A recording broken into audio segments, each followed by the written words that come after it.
السلام علیکم ورحمۃ اللہ وبرکاتہ۔ سامعین ذی وقار، میں غلام مصطفیٰ اپنے چینل پیام اسلام سے آپ سے مخاطب اللہ اور اللہ کے رسول کے پیغام کے ساتھ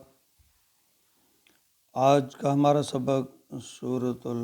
الاعراف آیت نمبر 143 پر مشتمل ہے۔ اعوذ باللہ من الشیطان الرجیم، بسم اللہ الرحمن الرحیم۔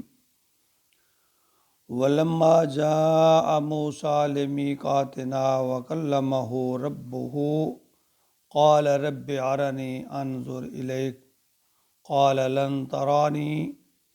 وَلَكِنْ انظُرْ إِلَى الْجَبَلِ فَإِنِ اسْتَقَرَّ مَكَانَهُ فَسَوْفَ تَرَانِي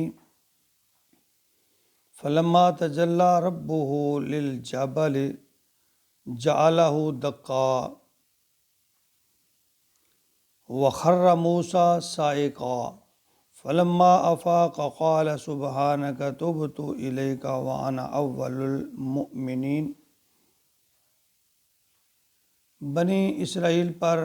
آل فرعون کے ظلم و ستم کی داستان کے بعد اب اللہ تعالیٰ حضرت موسیٰ علیہ السلام کو بنی اسرائیل کی اصلاح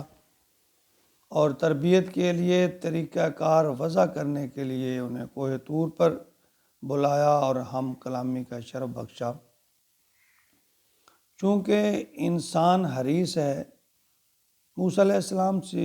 کی اللہ سے گفتگو اور اس میں سرور اور مزہ،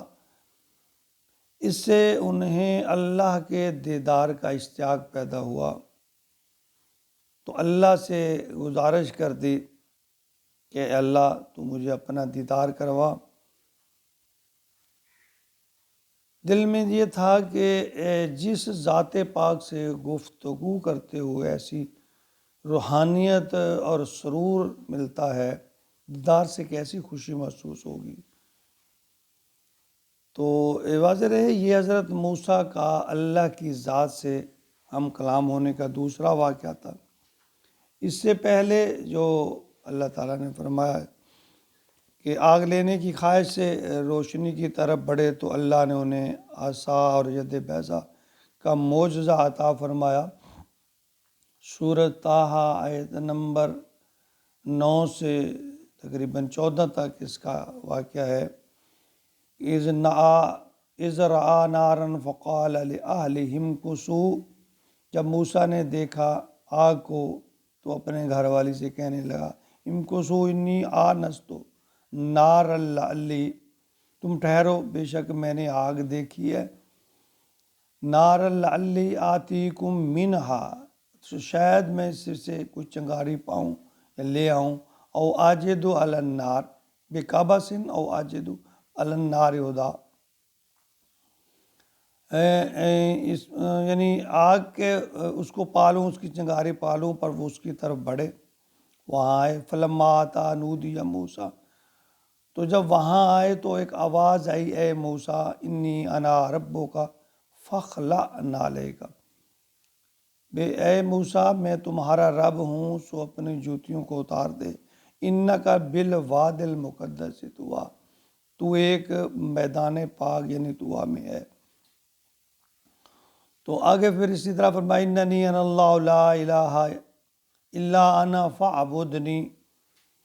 واقم الصلاۃ، یعنی اللہ تعالیٰ نے اپنا اظہار فرمایا موسیٰ علیہ السلام سے کہ میں معبود ہوں۔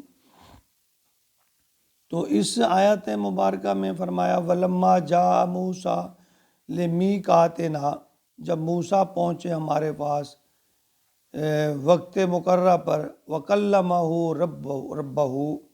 تو انہوں نے اپنے رب سے کلام کیا، گفتگو کی۔ یہ کلام اللہ سے بالواسطہ تھا۔ قال رب ارنی انظر الیک، تو انہوں نے درخواست کر دی اپنے اللہ سے کہ جب گفتگو میں اس طرح سرور اور مزہ آیا تو اللہ سے یہ درخواست کر دی کہ قال رب ارنی انظر الیک، اے اللہ میں تجھے دیکھنا چاہتا ہوں، میں تیرا دیدار کرنا چاہتا ہوں، میں تجھے اپنی نظروں سے دیکھنا چاہتا ہوں۔ تو اللہ تعالیٰ نے فرمایا قال لن ترانی، اے موسیٰ تو مجھے نہیں دیکھ سکتا، ہرگز نہیں دیکھ سکتا، وَلَٰكِنِ انظُرْ إِلَى الْجَبَلِ، ہاں اگر تو ضد کر رہا ہے تو دیکھ میں اس پہاڑ پر، اپنے اس پہاڑ کی طرف دیکھ، فَإِنِ اسْتَقَرَّ مَكَانَهُ، وہ اپنی جگہ پر کھڑا رہ جائے اگر پہاڑ، مَكَانَهُ فَسَوْفَ تَرَانِي، اگر وہ پہاڑ اپنی جگہ پر قائم رہ جائے تو بھی مجھے دیکھ سکے گا۔ مطلب یہ کہ اللہ تعالیٰ نے فرمایا کہ انسان کی طاقت نہیں ہے کہ وہ ڈائریکٹ اللہ تعالیٰ کو دیکھ سکے، تو پھر ایک مثال کے طور پر اللہ تعالیٰ نے فرمایا کہ یہ پہاڑ ہے، سخت جان ہے، ان کی طرف دیکھ، یہ ایک جگہ پہ کھڑا ہے، اگر اس نے میری تجلی کو، میرے دیدار کو برداشت کر لیا پھر تو بھی کر سکے گا۔ تو فلما تجلی ربہ، تو اللہ تعالیٰ نے صرف اپنی ایک تجلی پہاڑ پر ڈالی، للجبل جعلہ دکا، تو وہ ریزہ ریزہ ہو گیا۔ جب اللہ نے اپنی تجلی پہاڑ پر ڈالی تو وہ ریزہ ریزہ ہو گیا، وخر موسیٰ صاعقہ، اور موسیٰ بے ہوش ہو کر گر پڑے، یعنی اللہ کی نور کی تجلیات کو وہ تاب نہ لا سکے اور بے ہوش ہو کر گر پڑے۔ فلما افاق، پھر جب تھوڑا افاقہ ہوا، قال سبحانک، کہنے لگے اللہ تو پاک ہے، تبت الیک، میں توبہ کرتا ہوں اس پر، وانا اول المؤمنین، اور سب سے پہلے میں تجھے بن دیکھے یعنی تیرے پر ایمان لانے والوں میں سے میں ہوں، مجھ اپنی یعنی اس غلطی پر موسیٰ علیہ السلام نے اللہ سے توبہ استغفار کیا۔ تو کچھ لوگ یہاں لن ترانی سے مراد لیتے ہیں کہ انسان اللہ کو دیکھ ہی نہیں سکتا، تو قرآن پاک کی متعدد آیات اور احادیث پاک کی روشنی میں اللہ یہ واضح ہے کہ اللہ تعالیٰ قیامت کے دن اپنے مومن بندوں کو اپنا دیدار کرائیں گے۔ باقی رہی بات یہ کہ اللہ نے موسیٰ کو اپنا دیدار نہیں کروایا، اس سے موسیٰ علیہ السلام کی کچھ شان میں کمی نہیں کی جا سکتی، یہ اللہ کی حکمت ہے، وہ کب، کہاں، کیسے، کیا کرنا چاہتے ہیں۔ صحیح بخاری میں حدیث نمبر 4638 پہ فرمایا، حضور صلی اللہ علیہ وسلم نے، ایک انصاری صحابی نے کسی یہودی کے تھپڑ مار دیا،